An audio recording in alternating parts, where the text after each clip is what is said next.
crazy football-loving nutters.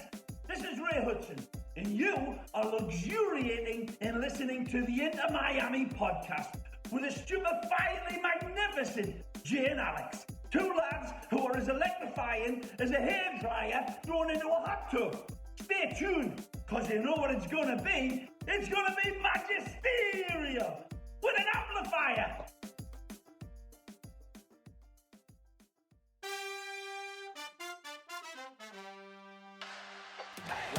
The cross Campana! He's done it again! Taylor squares it for Victor Ulloa. It's one up. Ulloa and Taylor! Job done for Inter Miami! Led in by Moses. What? 6! It's 2 for Miami! Damian Lowell doubles the lead! Some days you can just sense something wicked this way it comes. Welcome, everyone, to the Inter Miami podcast and IMCF Traveler chat crossover we're doing. Still out of town, so nowhere near any quality recording instruments. Than is dealing with some serious throat sickness of his, and he can't really talk. He sounds like Satan when he does, so he's going to take some time off to recover. But Trav and Jorge, how you guys doing? Can't complain. Happy to be back for another episode after taking over last week. So happy to be back. Yeah. Thanks for the invite and, for letting us, take over last week, but, excited to get into it. There's been a lot's happened since last week. A lot has happened since last week, and from both Dan and I, thank you guys so much. It's been kind of strange times. I had to leave a little bit unexpectedly, and just was low-key kind of nervous about not being able to get an episode out. So thanks to you guys for even proposing the idea. You guys did a phenomenal job, and really enjoyed it. Well, thanks, man. It's our pleasure. Yeah, we're no Jay or Than, but we're good understudy. Stop it. Well, the obvious news here is we're back above the playoff line. Truly seems like our destiny's in our hand, and another classic added time thriller, 3 goals to 2 goals, and really the first time we've been able to see both Higuain and Campana play together and really have some beautiful interplay, and really has me excited for the rest of the season as we push into the playoffs here. And guess we'll start with the game. Man, what a nice game. Obviously some unfortunate events that happened, but feels good to be back above the playoff line, and feels good to see the boys still fighting, competing, not giving up, and even working through the adversity, which I'm sure we'll get in here to discuss in a little bit. Just super high level kind of overview. What were some of the biggest takeaways you guys had from this game? And if you want to speak, I'm not super familiar with Twitter Spaces. I know Trav and Jorge is. I think you raise your hand or something like that, and we invite you up. So if there's anything you want to say or contribute, feel free to throw your hand up. And Dan's here as well. Look at this. Look at us. Look at us, guys. Well, I guess Trav and I both were there live, as was Than. But watching it live, it felt like early on the midfield was really disconnected. And they weren't playing typically well. Rewatching it when I got home, I actually didn't feel as bad about it. But overall, a back and forth game, mistakes led to goals, but their mistakes led to goals, and really just an enjoyable Sunday, all things considered at the end. Really exciting to see Pozuelo, Higuain, and Campana all on the field at the same time, and to get an idea of what that could look like in this playoff run. Yeah, I agree. Being there live, the probably first 20 minutes or so, that midfield did look shaky. There were a lot of misplaced passes, a lot of just poor decisions by various members of the midfield. But once they got going, and especially after Benteke's goal for DC, we really started to see them click. And, it started with the Gonzalo to Campana corner kick and goal to tie it up. And then the right away in the second half, the Jean Mota to Campana kind of broken play where Campana headed it back to Pozuelo that led to the kind of the goal that gave Miami the lead and kind of put us in control of the rest of that match. So a lot of positive takeaways despite a kind of messy start. Yeah, no, I agree. I was watching a good majority of the game driving to and from the airport. I was dropping Chloe off, but those Campana goals, man. I mean, that first one, just class finish, putting it, almost to the roof of the net, where it was unstoppable. And then that sliding, he's obviously left-footed, so that's a more natural hit for him, but still an impressive slide to really eke it, just kind of kissing off the post by the hand. Very, very impressive goals. And that Benteke goal, man.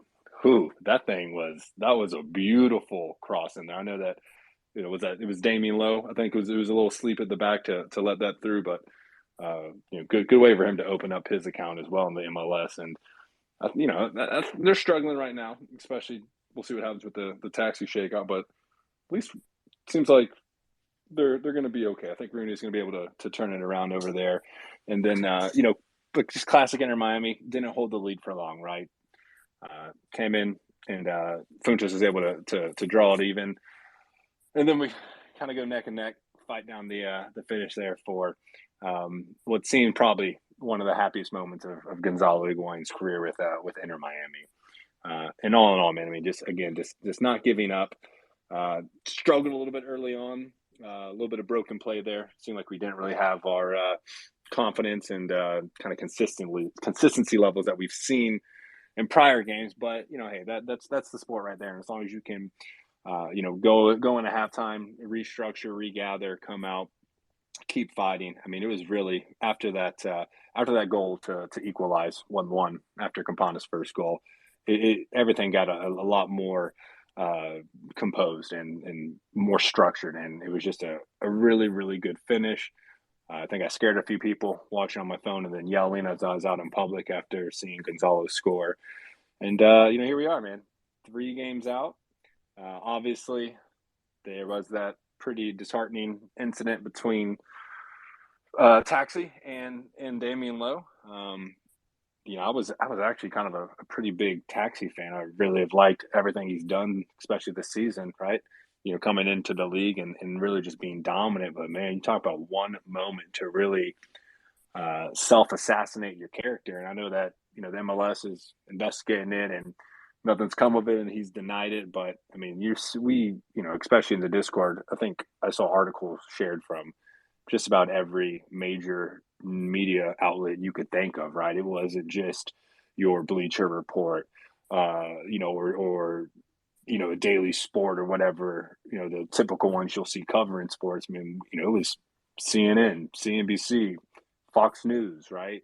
And it's a black eye on the league and the sport, and I just hope that it's investigated. And if everything is as what I think all of us kind of already know it is, I hope there's pretty harsh actions taken, and they can kind of use this as an example of what's going to happen if someone slips up and lets that evil side of the personality come out.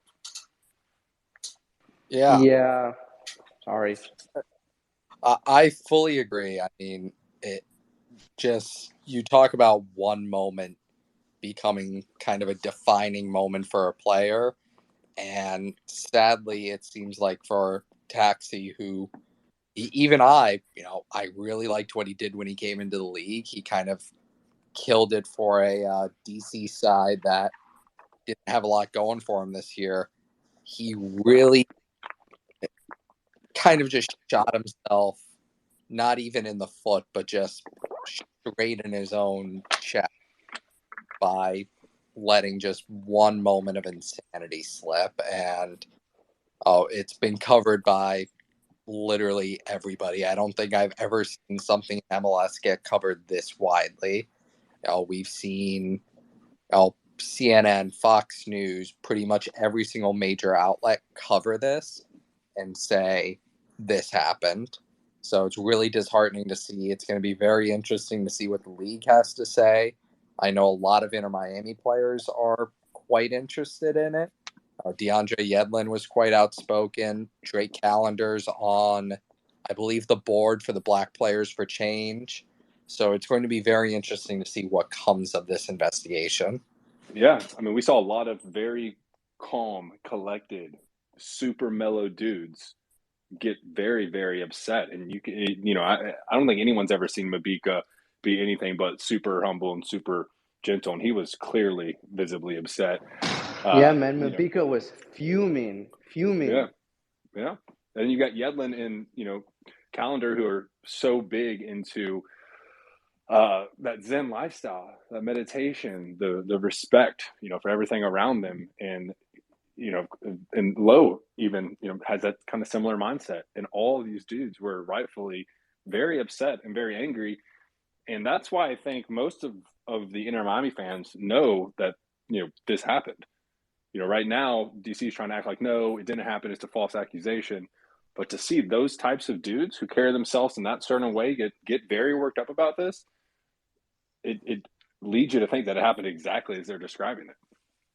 Yeah, I got to be honest with you, Jay. That's how I knew something was up in the stands, is when I saw Mabika start heading towards the fray there. And I was like, well, he's not one to really jump into something unless it's something. And then everybody started kind of, I don't know, getting in on it. And then, I don't know. The thing that sucks for me is, being a parent, you got to try to explain a situation that you shouldn't have to in this day and Yeah. age to somebody.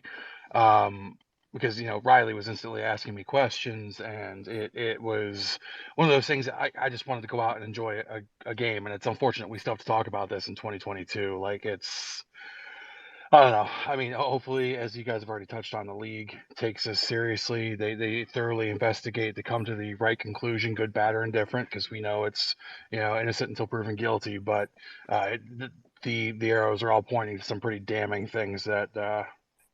Shame on Taxi if it's the truth. I agree with you and Trav. I was a fan of what he was doing, but if this is going to be who he is, I don't know, man.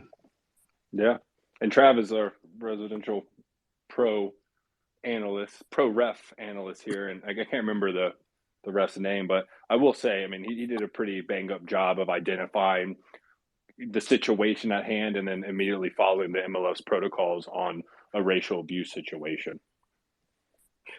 I believe the referee was Ismail Elfaf, and I said in the Discord before the game, Elfaf is one of the probably better MLS referees, and he's by far one of the most experienced. Mm-hmm. And even just being a casual observer, I said to the friend that I was at the match with when all of this happened, my first thing was, this has to be a comment that was made on the field for play to just stop the way it did.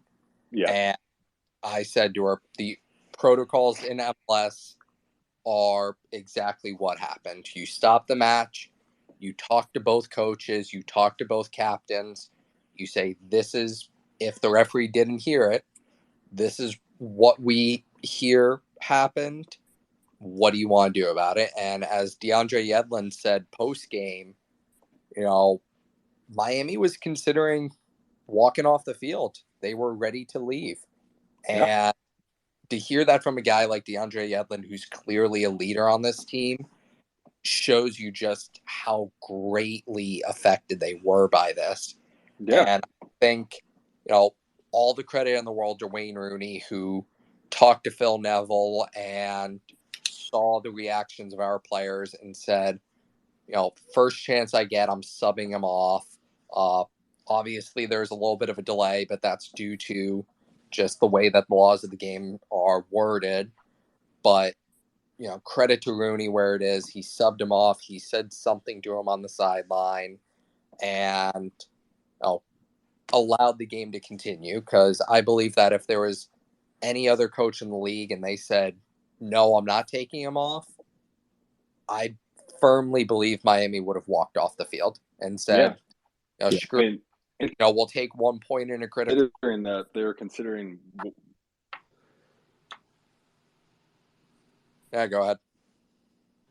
I'm hearing a little bit of a sketchy mic sound coming from me, but the fact that they were ready to forfeit that game and walk off the pitch, considering that we're literally fighting for our lives to make the playoffs, that's just another level of just reaffirmation that they heard what they heard. And I've been nothing but critical of basically all the pro refs that we've got a good ref this time. Like, no, they're all shit.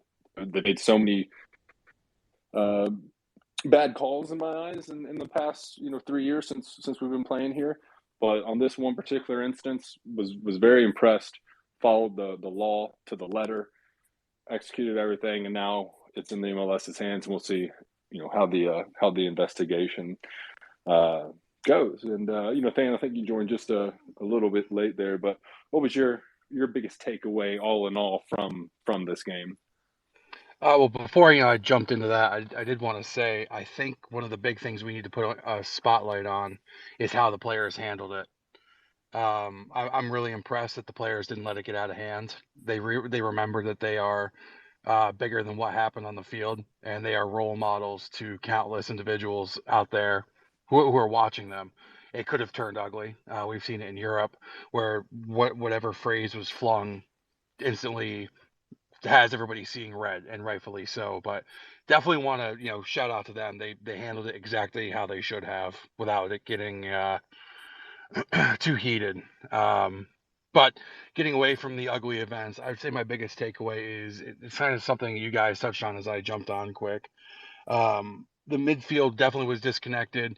They were able to find their footing after the Benteke goal, as you guys said, and they were able just to find that last little "I believe" magic, right at the death, as we've been doing all year. It shows that we're in for a fun last 3 games of the season, good, bad, or ugly. It's going to be a hell of a finale. So definitely looking forward to it. So if I can interject here, I just have like a quick question, and then I have like a little bit of a takeaway. My question is, if we forfeited, would there? I'm not sure about the MLS rules, because MLS has some weird rules out there. If we forfeited, would we would have just not played all 34 matches and leave it at 33, or would have there been a makeup match, or I'm not sure what the rules are. Per MLS rules, we would have more likely than not lost any points from that match, and it would have been called a 3-0 forfeit until MLS investigates and says this happened or that happened. Would it have been rescheduled? I would have a hard time seeing that, just because we have already such a condensed schedule in these final 2 weeks. I mean, Miami plays, I think, just over the next 10 days when we get back from the international break. Not even in the next 7 days post international break, we play 3 games. So it would have been extremely difficult for it to be rescheduled. I do believe that in a situation like that, MLS would have, made it work, but it definitely would have been an interesting and difficult situation for the league to kind of figure out. Okay, and all right, thank you. I really just didn't know. Okay, so I was not surprised of how we started. Our away games are, how we start. They've never been really good, so we've been consistent in that. But I'm really happy. I hate just looking back at last season and say we're better than last season, because that bar is really low.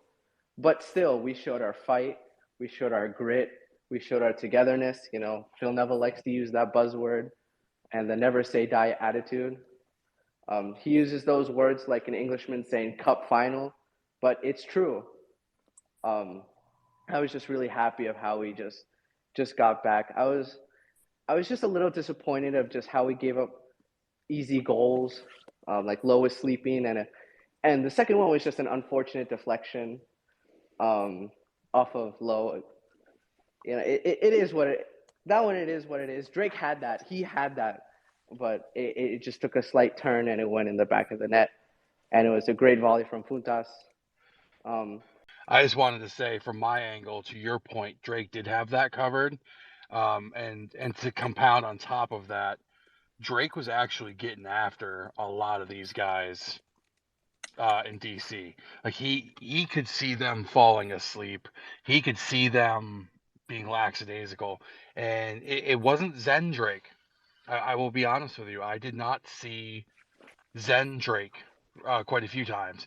It was hands clapping, barking from the back, not even not even just leadership, but straight like aggression at some points. Trav, I don't know if you saw that or anybody else who was there saw that, but it was I like seeing that side of Drake a little bit. Don't get me wrong, I love Zen Master, but like, let's get moving. Yeah. By the way, Jake, I think your mic is on. I got some. Anyway, I will fully admit, I will say this. I used to be Marsman's biggest agent. I loved Marsman. I don't know. It's maybe because my girlfriend kind of looks like Marsman or something like that, and she would always go, "Oh my God, it's Nick Marsman!" But either way, I loved his distribution. His shot stopping was okay, but I just really liked him as a goalkeeper. But after I saw Drake's like resurgence, because I remember like, yeah, I would say like it's a resurgence because his form was after getting like a long stretch like he did. There were some goals that he gave up. I was like, he could have had that, and then. But especially at the beginning of the year, everybody remembers like he was rough, but now like he took like what 2 games off. I guess we can joke around, but maybe this actually happened. He just sat down and meditated for 2 weeks straight, and look at him. He like that Columbus game. Oh my God, that what was it 94th minute save. Marsman wouldn't have gotten that if I'm going to be completely honest. Yeah. That was a great save.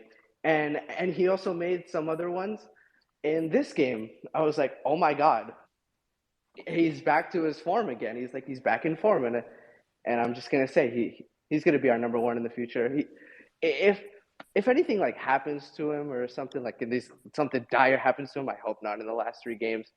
And regardless, I think he is most improved, and I think this was his breakout season, like most improved on the team. And I think I just think he's great. That's it. I mean, I'm going to lead the charge on being the one who was the most critical of Drake and now being probably one of his biggest supporters. I would agree with you. Definitely most improved. My biggest concern moving forward is his distribution. There seemed like a lot of times where he was too hesitant to get the ball out of the box quickly. He would try to let it fly, and there was a couple ones. I think it was while he was down on our end in the first half. He tried to hit him out wide right, and then all of a sudden they were in the stands, or the balls were being picked off. And I'm not saying it's all his fault, but the distribution side is something that I know Jay, myself, Trav, we've been picking apart for a while now, at least the past few games. And for him to take that next step and be an elite goalkeeper in this league, he's going to have to really work on that this offseason. But all in all, I would definitely say most improved and a leader going forward, hopefully. Yeah, you could see that there are going to be moments where someone's going to catch him sleeping on a pass, right? Where it's played back and he's going to make that mistake that leads to a goal. So I agree, Tan. Like that's something but that's a next season. That's an off-season thing for him to work on. But his shot stopping has been phenomenal. And I think when we look at the 2 weeks that he took off, or the 2 matches that he took off and Marsman got back in, I really think looking at it, that it was Neville saying, okay, Nick, you're healthy. I'm going to give you the shot here.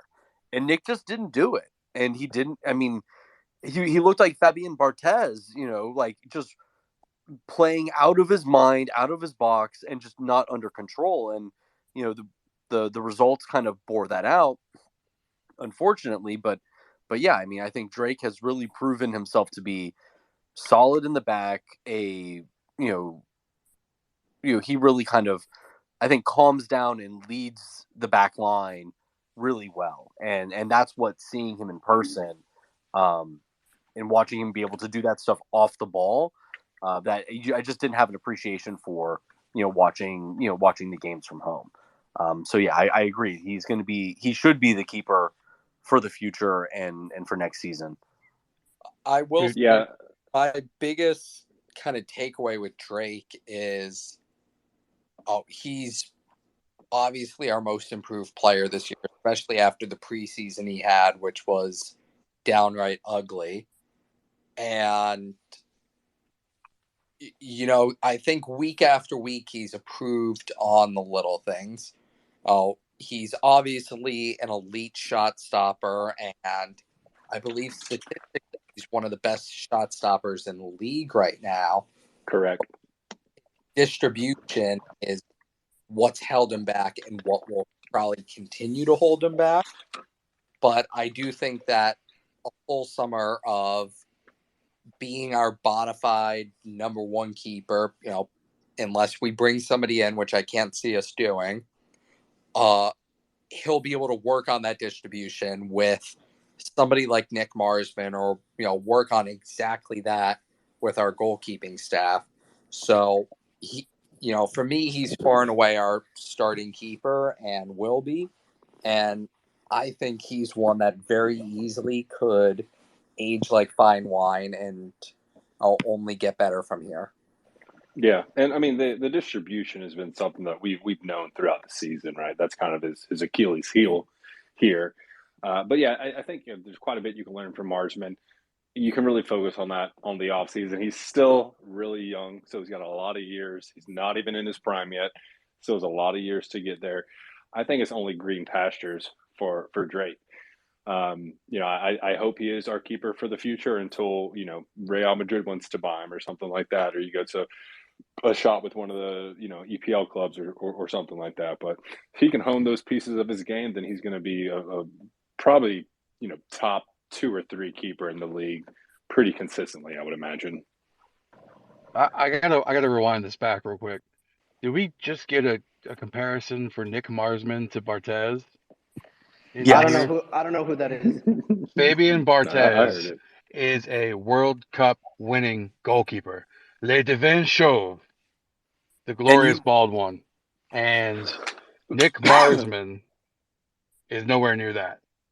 I had to put some respect on the French World Cup, European Championship, and Confederation Cup winner on that miraculous 1998 French squad. Just had to go All right. back and do that quick. He I he would was very also compare a the madman fan Compare the and wives would of the do two. things out of control. And that's what Marsman, that's the aspect of Bartez's game that Marsman was reminding me of. Just playing completely wild. But yes, I mean, I'm not saying that Marsman is of the quality of a Barthez, but that's what he reminded me of during points. I agree. Yeah, I just had to get a laugh out of him. And the man was a madman. He gave up being a goalkeeper to go race Porsche cars after the fact. So, I mean, dude was all over the place. But, not every day you get a Barthez reference in conversation. So I appreciate that. Not to make you guys feel old or anything, but 1998, I All right, wasn't so even let's born. move forward here. Before we get to the I the feel old.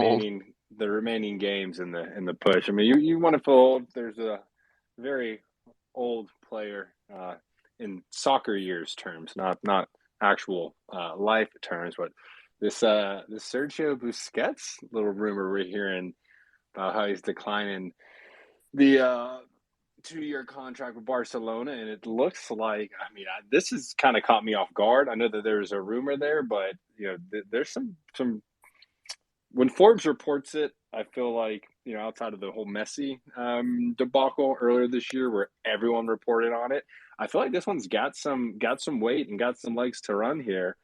He would be a pretty massive improvement on that defensive mid line that we have right now. Who are we benching if Busquets comes? Are we keeping Mota or are we keeping Gregory? Mota, bench Mota. Keep Gregory because he's been our anchor. He's been our enforcer. I know you can say that about Busquets, but like you can't take. They're both captains. That's just what makes this really hard. I don't know if there's going to be some sort of power struggle when Busquets gets here, because they're both captains. Gregory's a captain here, and Busquets was the captain at Barcelona for who knows how many years, probably longer than I've been born. But like, it's if it works out, great. And if they can all get along, like we don't have like an Higuain situation where he just has a bad attitude and it takes him forever to get moving, and then he gets out of fitness. I don't think that'll happen, but we've had some bad luck with old Eurostars. There's always that hanging over us. But if everything turns out to be right, I would not be opposed to it. Also, not a DP deal. I think, early today when I first heard the news and Fabrizio reported it, I was against it at the time because I don't want another, aging Eurostar coming here. It's the last few years of their career. They could care less. But over the day and as I've had time to think about it, I really wouldn't mind Sergio Busquets. He's arguably still one of the premier true center defensive mids in the world. And, we've seen this year that somebody like Gregory, who when he joined us was a CDM, he was a 6. We've seen him over this year become more of a number 8. He's getting forward more often. He's pressing in the opponent's third more often. He's become a lot more of an 8 while we've seen somebody like Mota play the 6. So I think that somebody like Busquets, who's just world-class at a dying role, really could benefit this side. Does he follow in the footsteps of Iniesta or Xavi or any of the other ones who have left and then gone to other leagues to prove their mettle and had great success? I hope so. I really do hope so. But having this big Eurostar thing, it begs the question, is this a Henderson move? Because we all know how good he is at the helm. We love Henderson. Everybody does. But was this more of a push by Henderson, or was this more of an ownership thing? Because for Inter Miami, we're more obviously we're more popular than Colorado Rapids. I can't even name a player on the Colorado Rapids team. But I think the ownership just needs that face of the club. I just really think that that's what they want and the format of it is. Because once Higuain retires, nobody's going to say Jean Mota is the face of our club. Like Campana could be, but that's not global. I'm just thinking of this not as a sporting director, but as David Beckham. I don't know if that makes sense. I personally think it is a continuation to try and keep the link between this club and Barcelona alive. It seems like, I forget the name of the gentleman we brought over to do a lot of our stuff, but he came from Barcelona, and that we're just trying to keep this bridge connected between two clubs.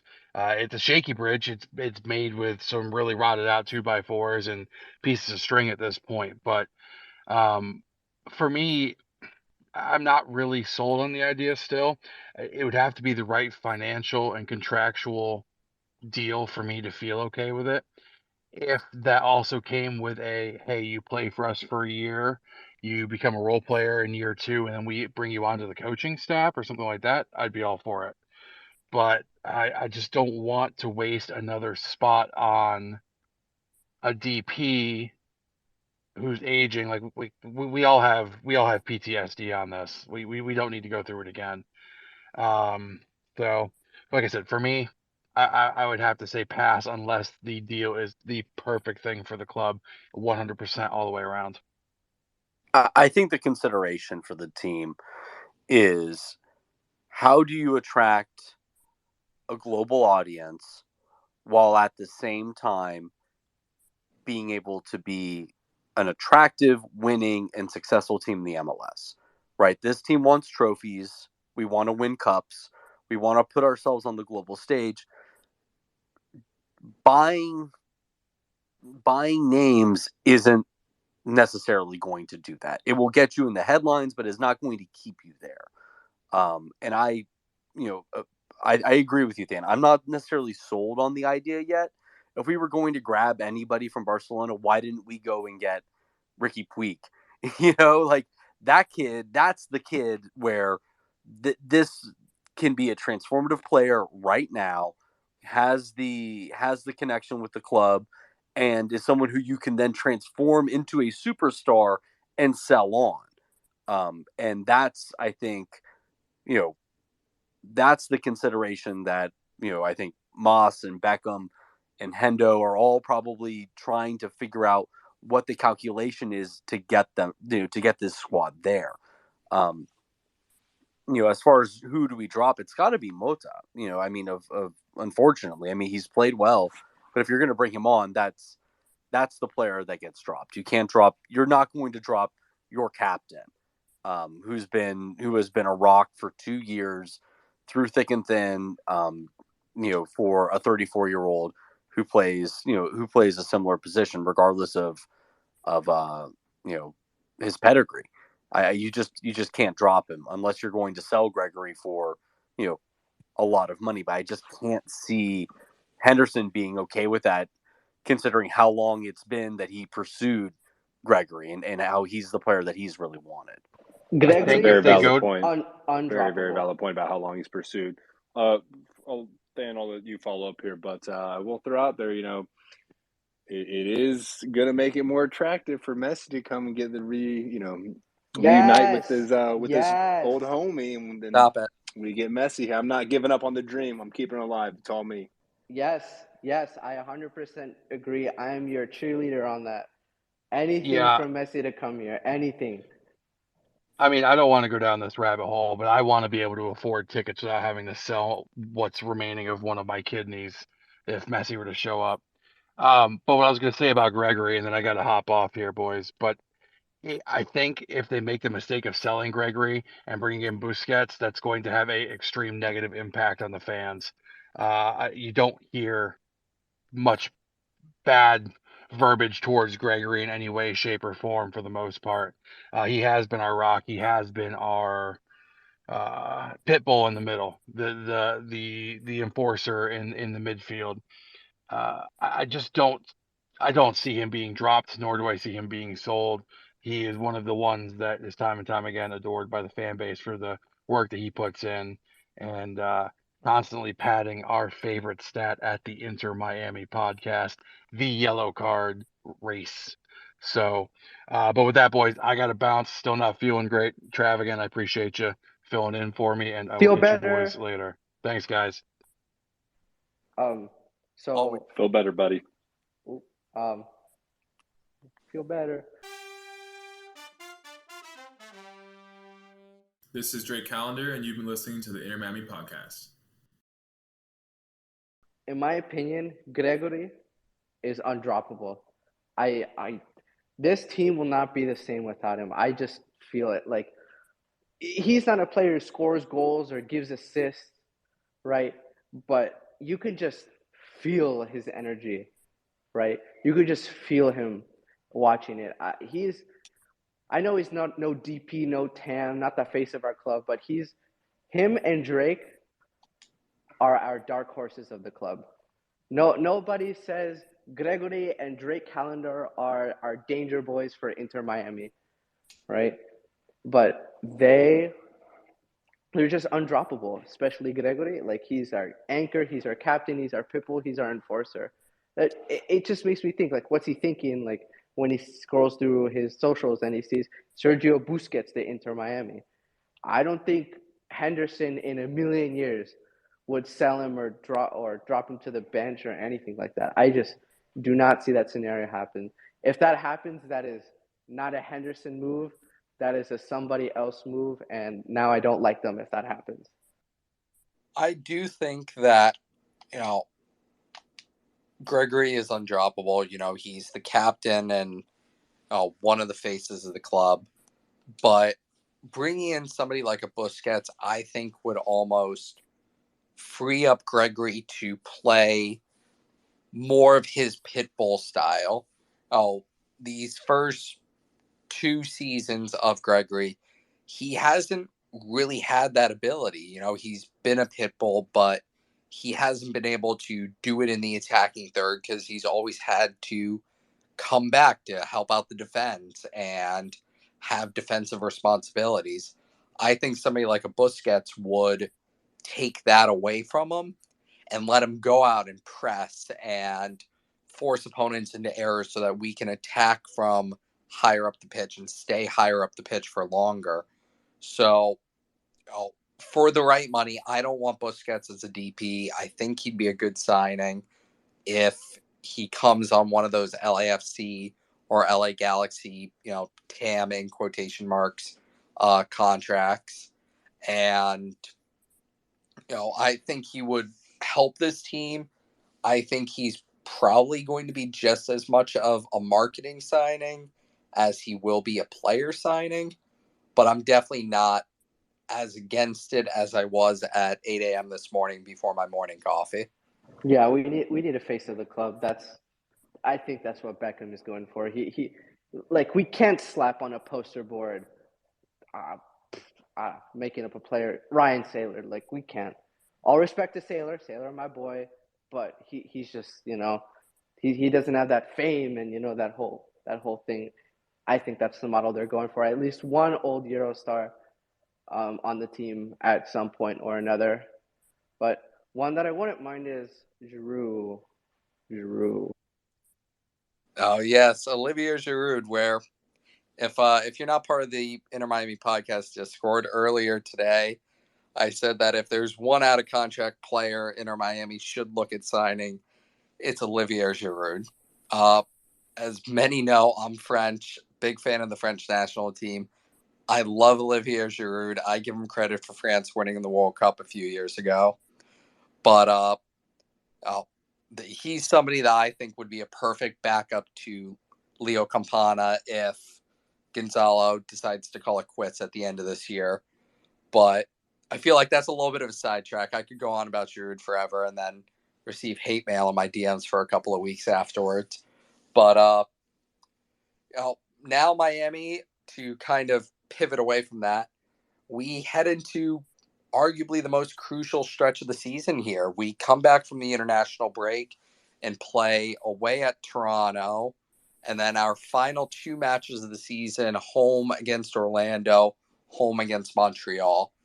Miami could, in theory, clinch a playoff spot before decision day against Montreal, but with wins against Toronto and Orlando and a couple of other results going their way.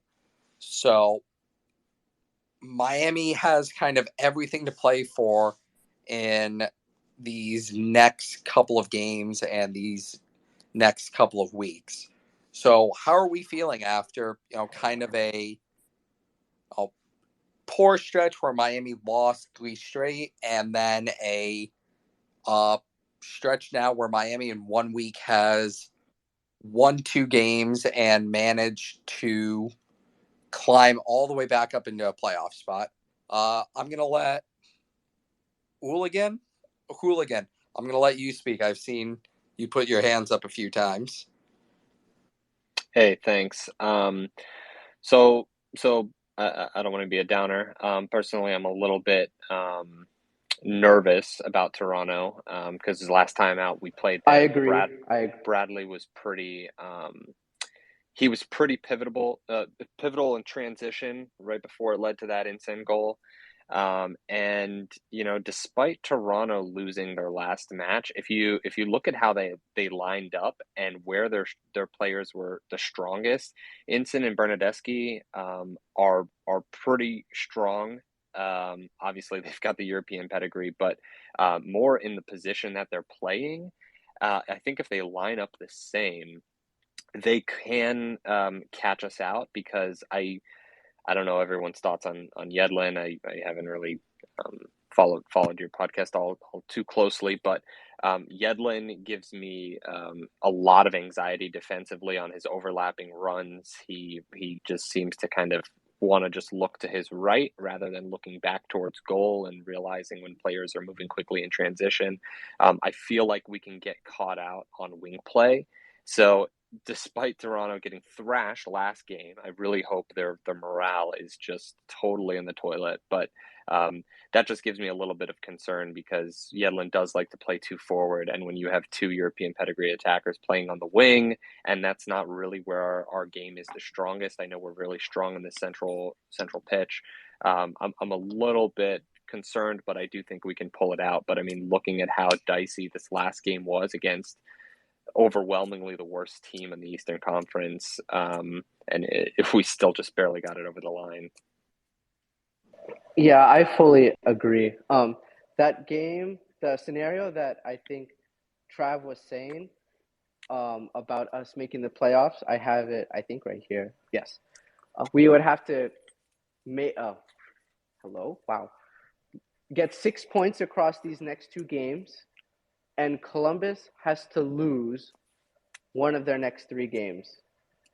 So if we get 6 points in two and they drop one, we clinch a playoff spot. So that's the scenario he was saying, I think. And harping on your Yedlin, what you said about Yedlin, I call him Midlin because he is mid. He's so mid. I thought he was going to be like the best. I'm not an Arsenal hearing fan. any I'm an lies. Arsenal fan. I'm not hearing any lies here. But he's just like, I thought he would have been the best right back in the league. I guess we just hyped him up too much. But damn, he's so mid. Like, oh my God. I look at him play and I'm like, damn, he's fast. But oh my God, he's so mid. It's just, he makes me nervous. That you're an Arsenal fan, and there was a game where you said that Kieran Gibbs would come on and be our savior, and then he immediately missed a pretty wide open net. So I'm not sure how relevant your point is. But you're Got him. But you're a Tottenham fan, and you were saying all beautiful things about Olivier Giroud. All right, I'm just saying. So listen, I like Olivier Giroud. Arsenal Olivier Giroud is mid, and I like France Olivier Giroud. Hey, you know what happened I like to the Chelsea French players Olivier on our Giroud. team? You want to know what happened with all the French players? Blaise, let's see what happened to him. Coco, he like died or something. And Higuain is also French. I remember him for a year and a half. Bad history with French players. I know. I'm just kidding. But Midland, he's better as a wing back than a fullback. I don't know how he's still making the United States roster playing like this, but it's just he's just. Anyway, I can go like for days about him, but the games against teams that are eliminated from the playoffs are still dangerous because they're going to play their academy players and partially their starting 11, but those academy players will want to make a statement and say, I want to be in the first team. I deserve a spot on this first team, right? And they're going to play like animals. They're going to play like they're just going to go all out. Like you're going to see like crazy stuff because I think Toronto's academy is pretty good. I've heard some good things about them. So I wouldn't just go on our high horse and say, we're going to win this match. If we get a point, I'll be happy. If we just can't lose. We can't afford another loss. It's going to be a good game, regardless. But yeah, definitely some improvements that need to be made. And, he's played good sometimes and he's played bad some other times. But I'm not necessarily scared about Toronto's academy. I mean, I understand wanting to prove yourselves and, make the first team, but you're still going against a team that is playing the game of their lives for the next 3 games as we're pushing for the playoffs. So I'll take whoever they want to throw up from their academy or whoever they want to call up from Toronto too, because they're still going to have to defend Gonzalo, Campano, Pozuelo, and take on our team of first team starters. So I'm less concerned about that.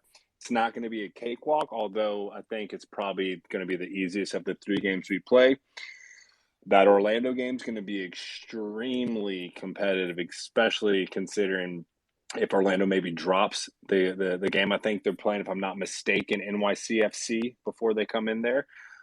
So that's obviously going to be a beast of its own, considering they're going to want to make the playoffs, as well as it being a rivalry game. And then, of course, finishing out the season with Montreal. And, some people are saying, well, Montreal will probably sit their starters.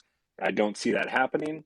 They're, 5 points off Philly, who is leading the race for the Supporters' Shield right now. So if Philly drops a game and Montreal wins a game, they're only going to be 2 points away from potentially winning the MLS Cup. It's going to be a very interesting finish. But right now, everything is in our hands, right? If we win out, then we're in. No one's going to be able to get ahead of us. But it's going to be some nerve-wracking moments, right? I know it's always kind of, people say the heart attack Herons. That's going to be amplified because we know exactly what's on the line, and these games are going to get to the must-win situation, and especially those last 2 games. And any time this season, we've been basically in a massive game. Some of these 6-point games are games that, I've said a few times, like, it's a must-win. This is going to separate us from the rest of that middle pack of the Eastern Conference, and every time we fumbled the bag. And so that's kind of what I'm most nervous about going into this final stretch here.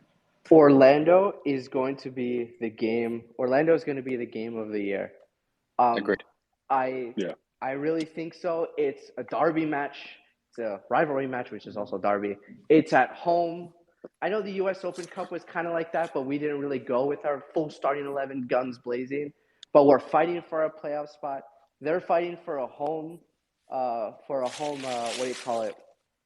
playoff match. Like, this is the Man City versus United of Inter Miami right now. This is the Tottenham versus Arsenal. Who's the champions of the league? Like, this is the game. Out of all the games, Orlando versus Miami is the most important one.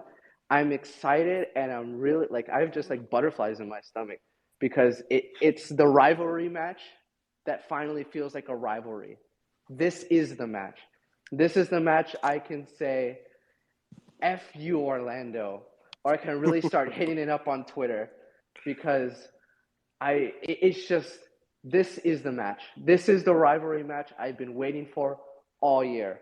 And I've been preaching this since the probably first third of our season, I want this game to be the game where if we beat them, we jump them or knock them out of the playoffs. So if we can have the other mid teams win, and somehow the situation arises where we get to beat them at home and knock them out of the playoffs, or at least push them out of the playoff line so that Columbus can come in and finish strong on decision day, man, that would make up for all of the bitterness that I have this season when we played Orlando, especially that cup game where we went up and conceded right away. We went to PKs, our first ever PK shootout, and just underperformed Yedlin, Bryce, Midland. W2F were those. Yeah, Midland. Yeah, this is the revenge game of all revenge games, and we're lucky. We're lucky that this is going to be a home game because it is going to be probably the rowdiest game in our club's history. Maybe outside of that play-in round against Cincinnati and the tsunami, but this one's about to be real hyped. They're going to need extra security. The only problem of this game, it was scheduled on a Saturday, but MLS decided to be MLS and just put it on a Wednesday because they can't let their MLS team lose the U.S. Open Cup, and if they dare lose, oh my God, the bad media around MLS. It makes me hate the league even more. So not to take away from the Orlando game, but don't forget that this Toronto game is a trap game, and it is a major, major trap game because when we beat them at home, we sent them like well on their way to being eliminated from the playoffs. They are going to come out wanting to spoil it for us. And this is their opportunity to do it. And so, but the good news is they're kind of shit. They are, yes, Yeah. yes, but so are we at times. Yeah, well, it goes Hey, both like, ways. it's It not goes like- both ways. We're not that bad though, okay? But there's a scenario that exists where, you know, we dropped to Toronto, and we could be sealing our fate with regards to the playoffs. Yeah.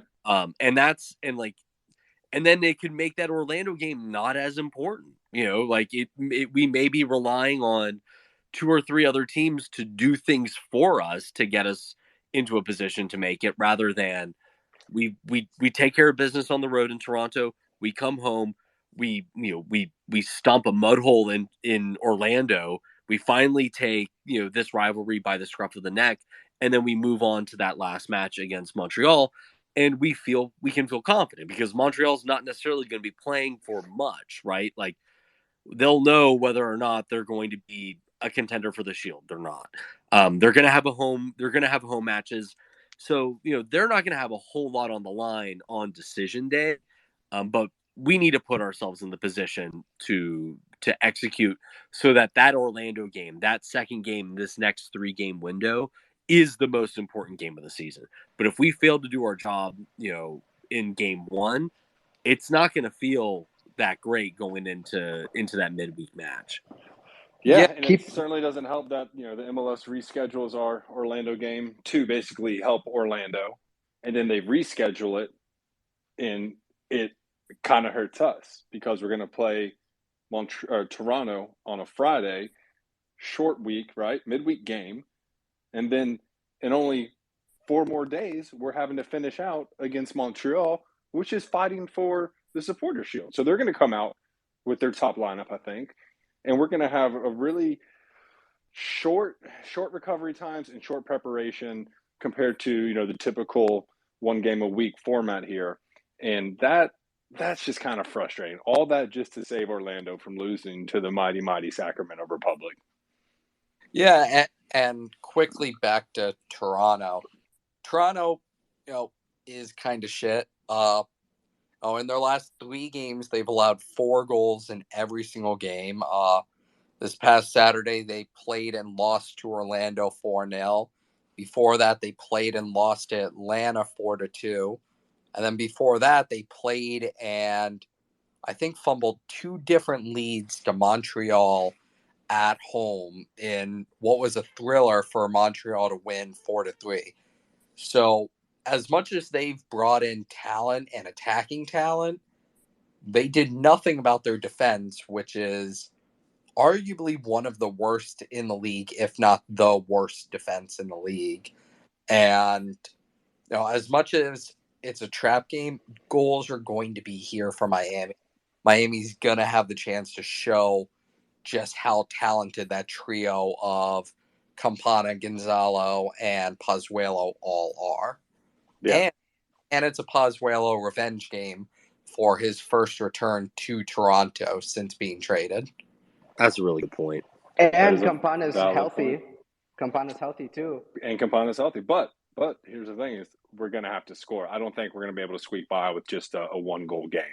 We're going to need to basically set the tone right away. Not going to have time. We can't risk one of these sketchy, 10, 15, 20-minute starts to a game where we're discombobulated, not playing united. I mean, it's going to have to be a really well done and very prepared effort by Phil Neville and the boys.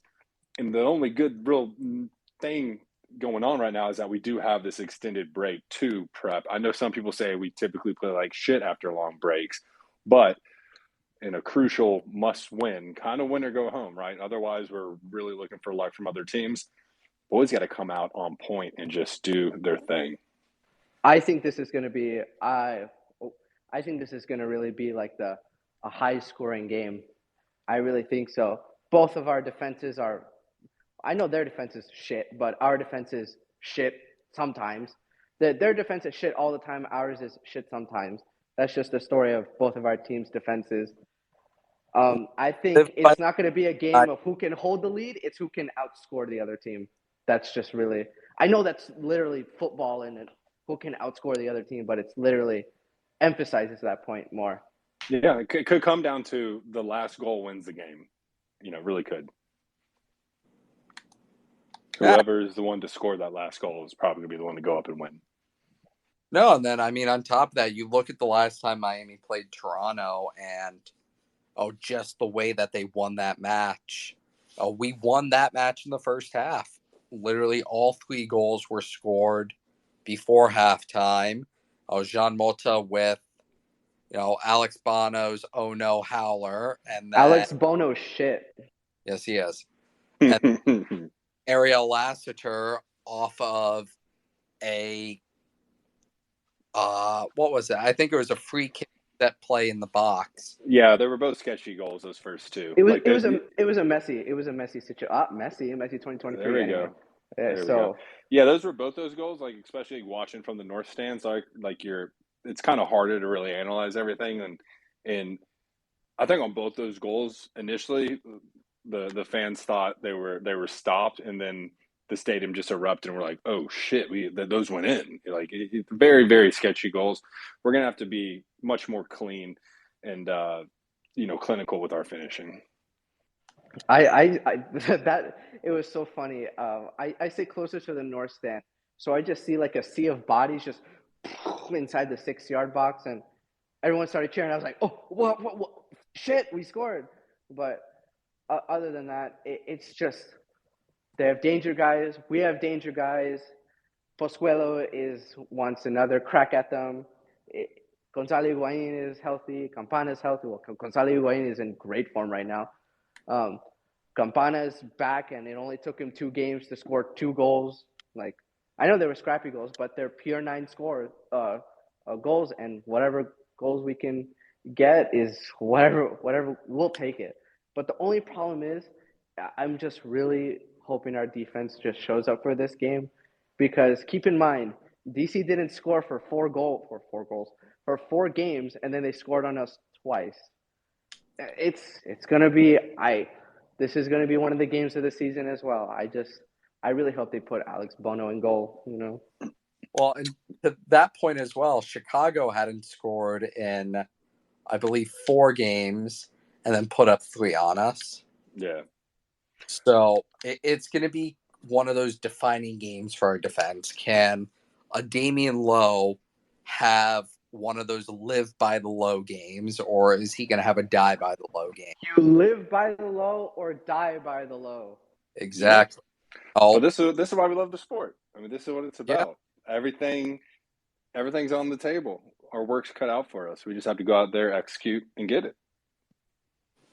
And then looking at the remainder of the season, obviously Orlando probably going to be the biggest, most intense Inter Miami against Orlando match probably to date. A playoff spot for both sides could be on the line in that match.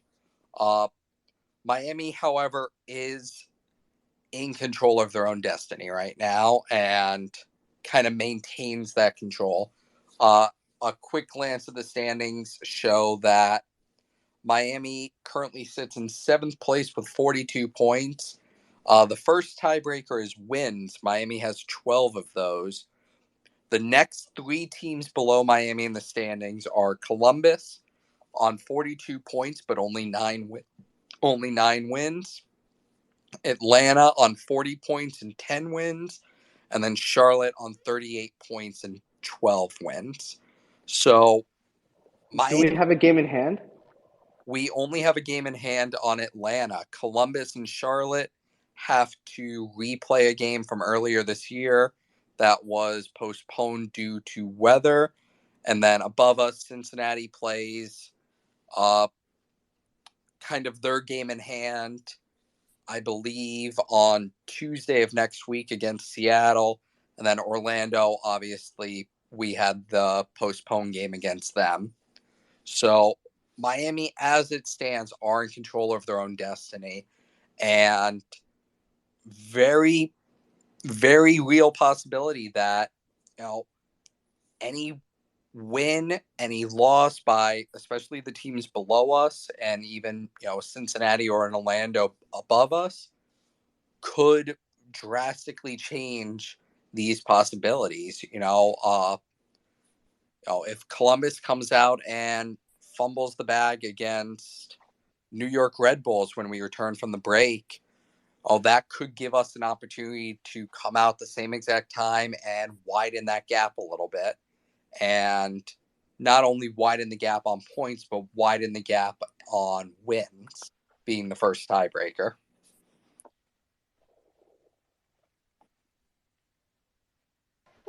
I just really think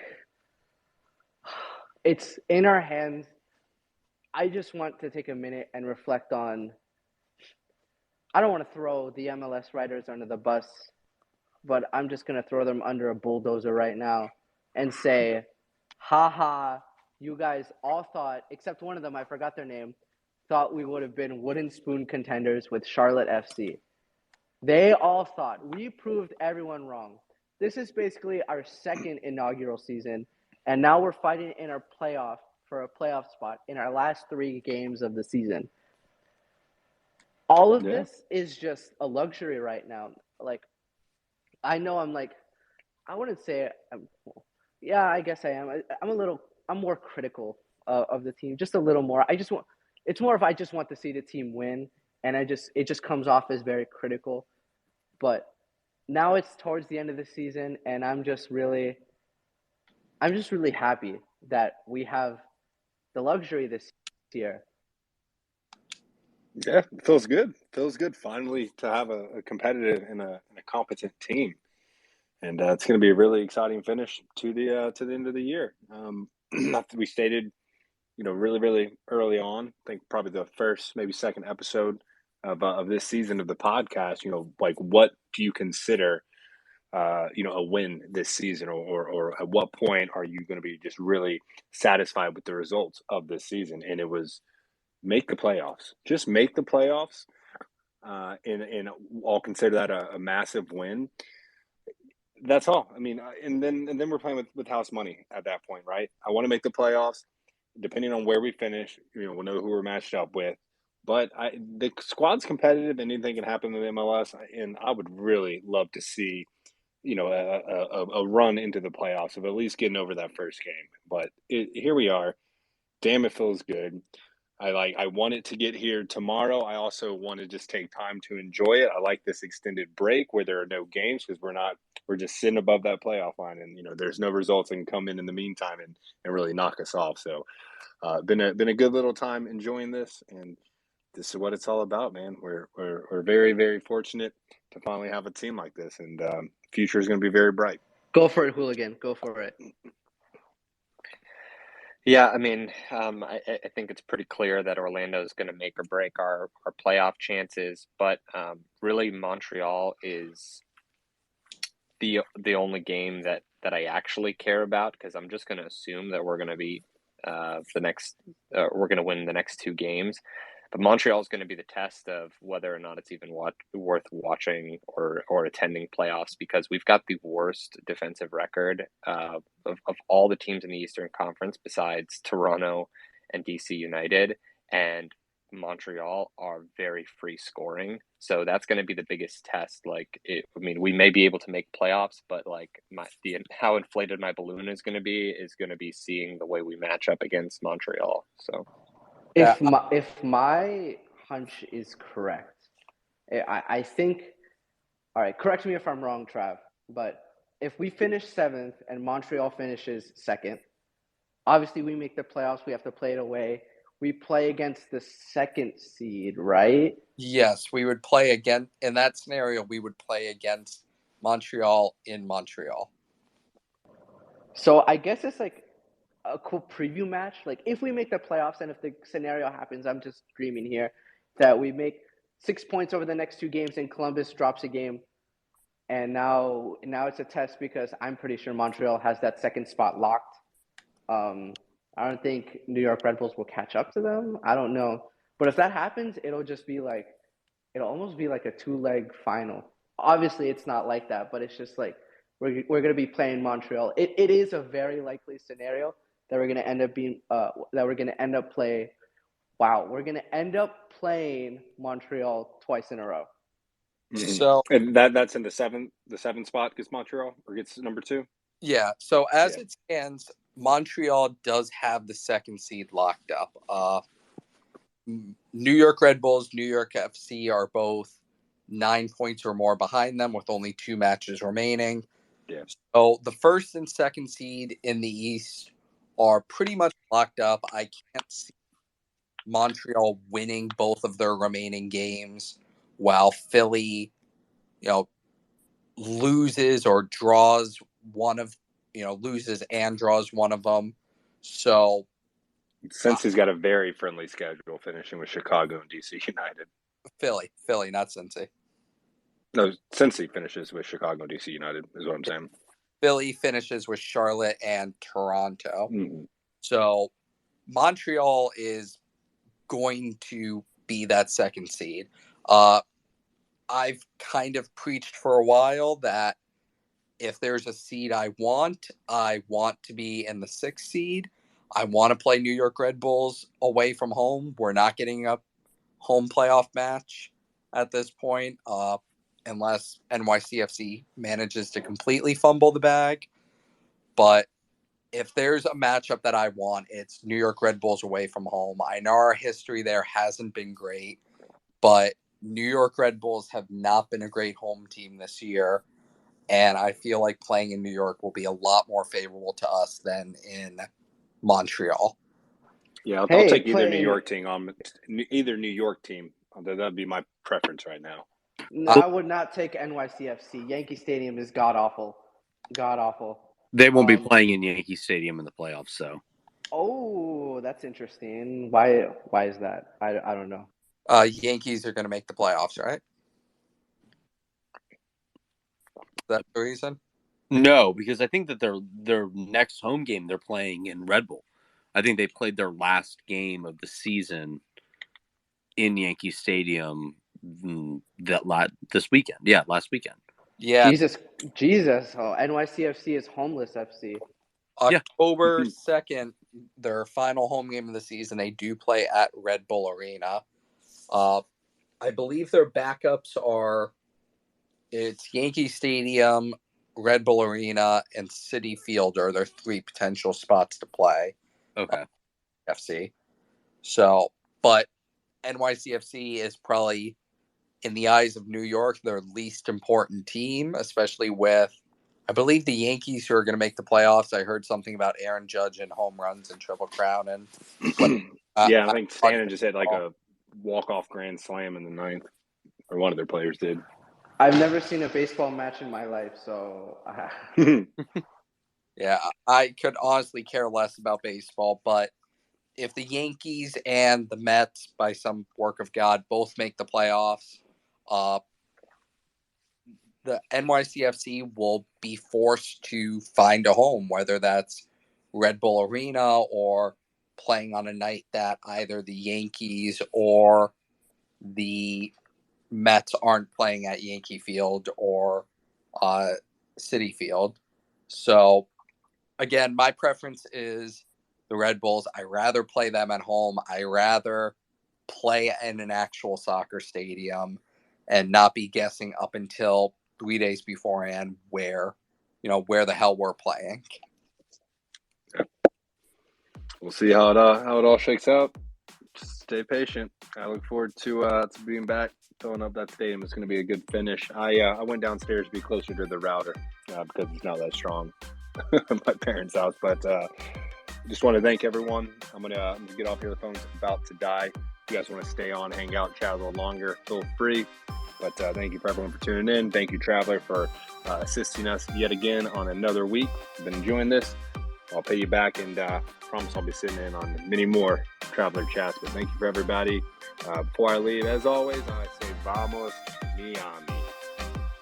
Vamos Miami. See you, Jay.